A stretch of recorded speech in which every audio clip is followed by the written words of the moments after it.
नमस्कार, मैं ऋतु चूनवाल, व्याख्याता संगीत, सेम उमा राजकीय कन्या महाविद्यालय भीलवाड़ा। आज का हमारा टॉपिक है राग लक्षण का ज्ञान। प्राचीन काल में राग का कहीं नाम नहीं था। राग के स्थान पर उस समय जातियाँ वास्तव में मूल राग थी।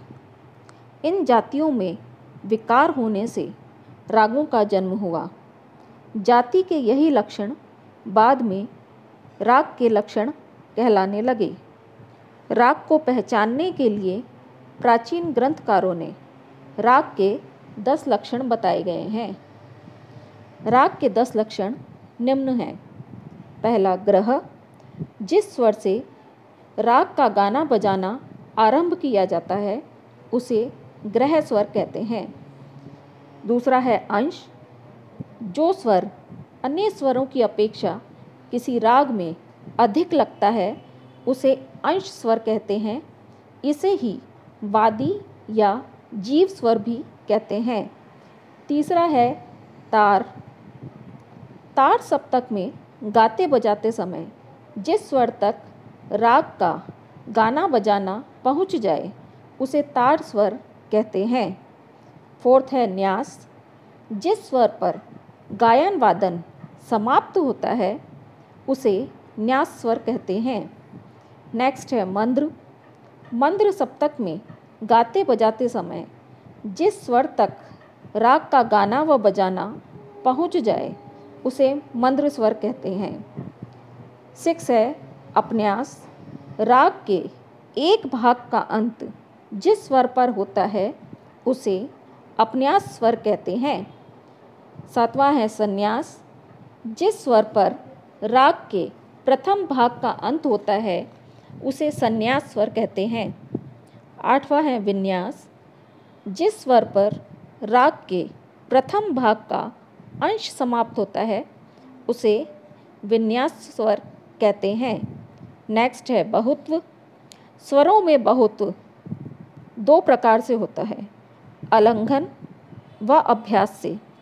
जब किसी स्वर को थोड़ा सा स्पष्ट करके छोड़ दिया जाए उसे अलंघन कहते हैं। इस प्रकार यह स्वर अन्य स्वरों की अपेक्षा कम महत्व का समझा जाता है। नेक्स्ट है अभ्यास से। अभ्यास उसे कहते हैं जिस स्वर का अन्य स्वरों के बीच में बार बार प्रयोग हो अथवा उसका एक ही स्थान पर पुनः उच्चारण किया जाए। नेक्स्ट है अल्पत्व।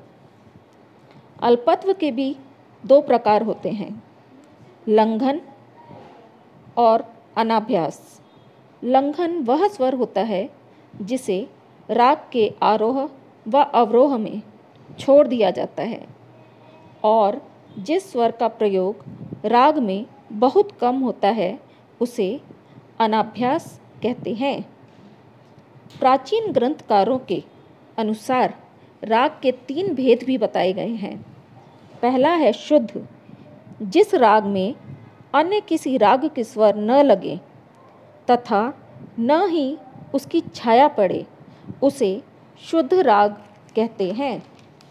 सेकंड है छायालग, 2 रागों के मिलाप से अथवा किसी एक राग में गाते बजाते समय जब दूसरे रागों के स्वर की छाया दिखाई दे जाती है उसे छायालग राग कहते हैं। इसे सालंक भी कहते हैं। थर्ड है संकीर्ण, जिस राग में 2 रागों से अधिक रागों का मिश्रण या मिलावट हो उसे संकीर्ण राग कहते हैं।